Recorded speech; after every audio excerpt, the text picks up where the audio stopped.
नमस्कार, मैं हूं सुनील बॉबी और आप इस समय देख रहे हैं अपना खास कार्यक्रम बिहार समाचार। जहां बातें करते हैं बिहार की, खबरें होती है बिहार की। बिहार की खबरों के साथ साथ देश दुनिया में क्या कुछ चल रहा है, तमाम खबरों से आपको कराते हैं अपडेट। बिहार के गाँव में गाँव की सरकार का क्या है हाल और शिक्षा रोजगार के लिए क्या कर रही है सरकार, और विद्यार्थियों के लिए कौन सी परीक्षा कब होगी, तमाम खबरों से आपको कराते हैं अपडेट। बता दें पहली और बड़ी खबर बिहार से कि बिहार में पंचायती राज व्यवस्था में संशोधन की मन बना रही है बिहार सरकार। वहीं टीम इंडिया की शर्मनाक हार पर चौतरफा चर्चा। हार के लगाए जा रहे हैं आकलन, बताए जा रहे हैं कई गुर। और वहीं आज शिक्षा दिवस है। भारत के यानी देश के प्रथम शिक्षा मंत्री मौलाना अबुल कलाम आज़ाद का आज जन्मदिन है। यानी कि भारत का प्रथम शिक्षा मंत्री का आज जन्मदिन है। और बिहार के स्कूलों में, यानी कहें तो बिहार के सरकारी स्कूलों में आज चेतना सत्र में शिक्षा मंत्री, प्रथम शिक्षा मंत्री मौलाना अबुल आज़ाद के जीवन प्रसंग का चर्चा विद्यार्थियों के बीच शिक्षकों के द्वारा किया गया। इसको लेकर बिहार शिक्षा विभाग के द्वारा एक पत्र भी निकाला गया था, जिसके तहत शिक्षकों ने आज चेतना सत्र में बच्चों को भारत के प्रथम शिक्षा मंत्री मौलाना अबुल कलाम आज़ाद के जीवनी के बारे में बताने का कार्य किया। वहीं बिहार के ग्रामीण इलाकों में भी अब मकान का नक्शा पास कराना होगा। इसको लेकर पंचायती राज विभाग ने भी पहल किया है और पंचायती राज कानून में संशोधन करने की भी बातें सामने आ रही है। विधानमंडल में विधेयक लाने की भी तैयारी चल रही है। यानी कि अब पंचायतों के गांव की सरकार को खास जिम्मेवारी मिलने जा रही है। यानी कि गांव में मकान अब बनाना होगा तो पहले आप गांव की सरकार यानी मुखिया जी, सरपंच साहब, वार्ड सदस्य से आपको परमिशन और नक्शा भी पास करवाना होगा। शहरों के आसपास बन रही है ऊंची इमारतें, इसको भी देखना है। पड़ोसी राज्य उत्तर प्रदेश में है यह व्यवस्था और जिला स्तर पर बनेगी, इसको लेकर खास कमेटी। आपको बता दें कि ग्रामीण क्षेत्रों में भी मकानों का नक्शा पास कराना होगा। एक खास सीमा से अधिक ऊंचे भवनों के लिए नक्शा पास कराना अनिवार्य होगा। तय सीमा से कम ऊंचे भवनों के लिए यह जरूरी नहीं होगा। इसको लेकर पंचायती राज कानून 2006 में संशोधन भी किया जाएगा। वर्तमान में ग्रामीण क्षेत्रों में मकान का नक्शा पास करने का कोई प्रावधान नहीं है, जबकि ग्रामीण क्षेत्रों में भी ऊंचे ऊंचे और बड़े भवनों का निर्माण बिना किसी नियम का पालन किए किया जा रहा है। इसको देखते हुए पंचायती राज विभाग एक्ट में संशोधन की तैयारी में लग गया है। विभाग के पदाधिकारी बताते हैं कि मकानों का नक्शा पास करने का अधिकार पंचायती राज कानून में नहीं है, इसलिए कानून में संशोधन किया जाएगा ताकि यह अधिकार पंचायती राज के पास प्राप्त हो। इसके लिए दिसंबर में होने वाले विधानमंडल में ही विधेयक पेश किए जाने की उम्मीद भी बताई जा रही है। कानून में संशोधन हो जाने के बाद नक्शा पास करने को लेकर नियमावली भी बनेगी और नियमावली में सारी शर्तें और अधिकार का विस्तार से उल्लेख होगा। नियमावली बनाने लगी है, यानी नियमावली बनाने में लगी हुई है। और ग्रामीण क्षेत्रों में नक्शा पास कराने के लिए शहरी क्षेत्र की तरह ही समान शुल्क भी लिया जाएगा। हालांकि शुल्क कितना होगा अभी यह तय नहीं हुआ है, लेकिन विचारणीय सूत्रों के अनुसार शुल्क बहुत सामान्य रखा जाएगा। और इधर कल टीम इंडिया इंग्लैंड और भारत के बीच सेमीफाइनल खेला गया, जिसमें शर्मनाक बात यह है कि भारत बिना लड़े ही हार गया। यानी कि भारत की क्रिकेट में यह शर्मनाक हार बताई जा रही है। इंग्लैंड ने सेमीफाइनल में दर्ज की अपनी सबसे बड़ी जीत और 10 विकेट रहते T20 इतिहास का सबसे बड़ा रन रेज बन गया।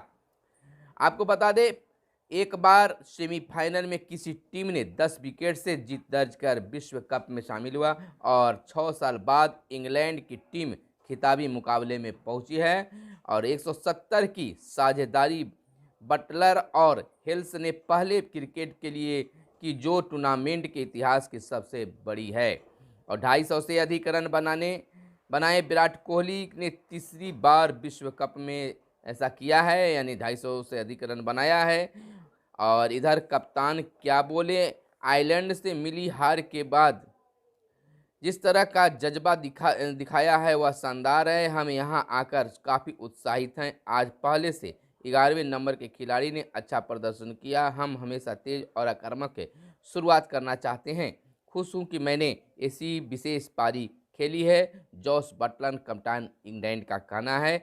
वहीं भारत के कप्तान रोहित शर्मा का कहना है कि आप किसी को भी दबाव से निपटना नहीं सिखा सकते। जब एक खिलाड़ी आईपीएल के प्ले ऑफ में खेलते हैं तो ये मैच काफ़ी दबाव वाले मुकाबले होते हैं और वे इससे अच्छी तरह निपटते हैं। हमने गेंद से जैसे ही शुरुआत की वह आदर्श नहीं थी। हम थोड़े नर्वस थे। आपको उनके सलामी बल्लेबाज को श्रेय देना होगा, वे काफ़ी अच्छी तरह खेले हैं। तो इस तरह से भारत का काफ़ी शर्मनाक हार बताया जा रहा है और अहम मैच में स्टार बल्लेबाज का बल्ला नहीं चला तो गेंदबाज विकेट को तरसे और अंग्रेजों ने भी कोई रहम नहीं दिखाया। पहले इंग्लैंड के गेंदबाजों ने प्रभावशाली प्रदर्शन कर बल्लेबाजों पर अंकुश लगाया। उसके बाद ओपनरों ने टीम इंडिया को चारों खाने जीतकर 8 साल बाद फाइनल में पहुंचने का उसका सपना चकनाचूर कर दिया। और आपको बता दें, धीमी बल्लेबाजी और लचर गेंदबाजी भारत को ले डूबी, यह विशेषज्ञों का मानना है। भारतीय टीम सेमीफाइनल में जिस तरह एक तरफा हारी, प्रशंसकों से लेकर सभी क्रिकेट दिग्गजों को स्तंभ कर दिया। सोशल मीडिया पर, टीवी पर क्रिकेट दिग्गजों ने धीमी बल्लेबाजी और लचर गेंदबाजी को पराजय का बड़ा कारण बताया। आई तो इस प्रकार से लोग चर्चा का विषय बना हुए हैं। हत्याकांड के बिना स्टेडियम में फुटबॉल का मजा नहीं ले सकते हैं, यानी हत्या कांड, सॉरी क्षमा करेंगे। और एशियाई चैंपियन ट्रॉफी के सर्वश्रेष्ठ खिलाड़ी थे रुपिंदर और हार के कई कारण भी बताए जा रहे हैं। और इधर मधुबनी के विकास को संभव होगा करेंगे, यानी मधुबनी के विकास को लिए जितना संभव होगा करेंगे, बिहार के सीएम ने बोले। इधर आपको बता दें, नीतीश कुमार ने कहा है कि प्रेम और भाईचारे के बीच मेल जोल बनाए रखना कपिल देव बाबू के प्रति सच्ची श्रद्धांजलि होगी। पंचायती राज मंत्री रहते हुए उन्होंने बहुत अच्छी काम किया था।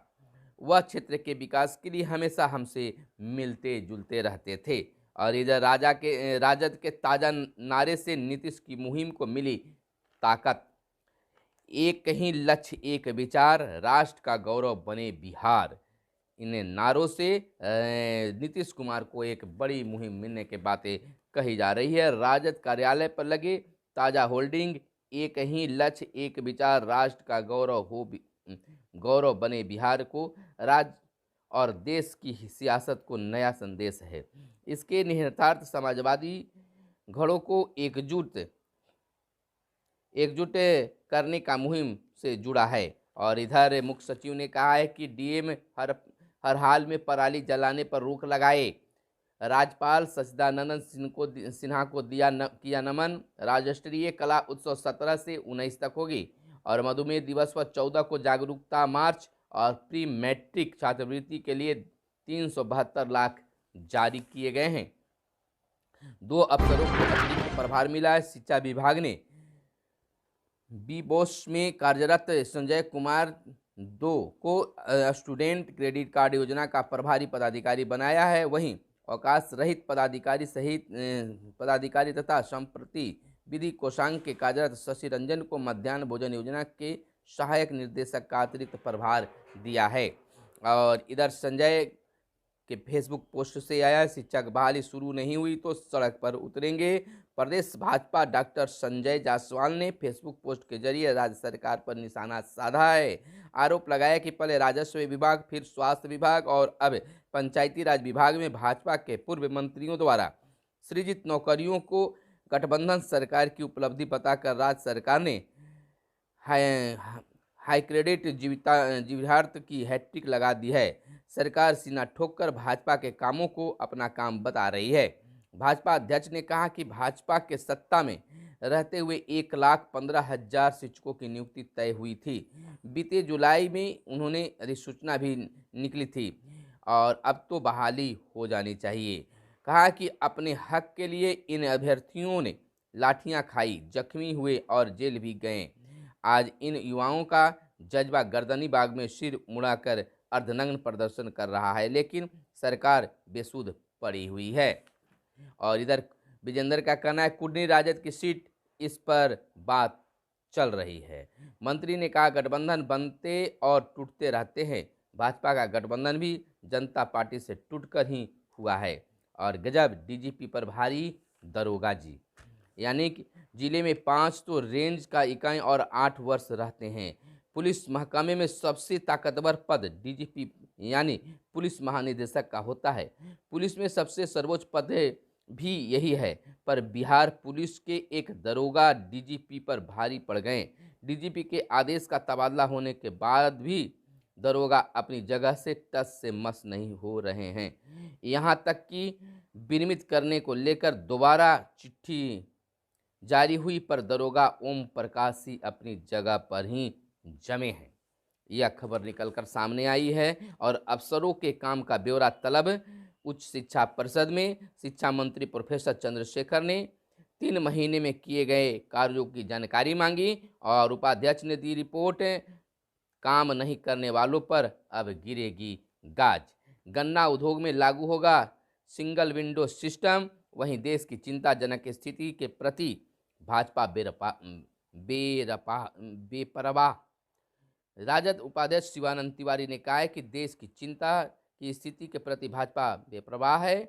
नवादा में पूरे परिवार ने एक साथ आत्महत्या कर ली। कर्ज चुकाने के दबाव में की वजह से 6 लोगों ने सामूहिक आत्महत्या कर ली है। राष्ट्रीय स्तर पर हो जातीय जनगणना। उमेश जदयू प्रदेश अध्यक्ष उमेश सिंह कुशवाहा ने आरोप लगाया है कि सांसद सुशील कुमार मोदी भाजपा की विफलताओं को छुपाने के लिए अनाप शनाप बयानबाजी करते रहते हैं। और अब तैयारी है सरकारी स्कूलों की निगरानी बेस्ट प्लस ऐप से होगी। पर मुख्यमंत्री नीतीश कुमार आज कृष्ण श्री मेमोरियल हॉल में इस ऐप को करेंगे लॉन्च। विद्यालय स्वच्छता पुरस्कार पोर्टल पर भी शुरुआत की जाएगी। 5,000 करोड़ बच्चों के खाते में तेज भेजी जाएगी राशि, तत्काल मिल सकेगी जानकारी। तमाम चीज़ों के लिए ये बनाया गया है। और इधर काला धन के कुबेर निकले निबंधन। एआईजी प्रशांत, पटना, मुजफ्फरपुर और सिवान में निगरानी की टीम ने मारा छापा। कलंक के खिलाफ अभियान जारी है। नीतीश कुमार ने कहा, मधुबनी में सीएम ने बोले कि बिहार वासी विकास के लिए एकजुट हों, बिहार का विकास होगा। और इधर एक बड़ी खबर निकलकर आधार कार्ड को लेकर आ रही है कि आधार कार्ड हर 10 साल में अपडेट कराना होगा। 135 करोड़ लोगों के आधार कार्ड बने हैं अब तक देश में। और केंद्र की दलील, धर्म बदलो तो दलित कोटे पर हक नहीं। और नवादा की बात कर लें तो ब्याज के जाल में फंसे फल व्यवसायी ने सपरिवार की खुदकुशी। कर्ज के जहर से एक ही परिवार के 6 की हुई मौत। लोमहर्षक एक घटना है। मरने से पहले व्यवसायी का बयान, महाजन से थे वे परेशान, कर्ज में डूबे हुए थे। हिमाचल प्रदेश में चुनाव प्रचार थमा, मतदान कल होगी। और महाद्वीप में 8 भारतीय कामगार जिंदा जले। तो यह थी आज की प्रमुख हर छोटी बड़ी खबरें जो आपके लिए काम की खबरें हो सकती है। तो फिर अगले दिन इस बुलेटिन में मिलने का काम करेंगे। तब तक के लिए दीजिए इजाज़त। धन्यवाद। जय हिंद, जय भारत, वंदे मातरम।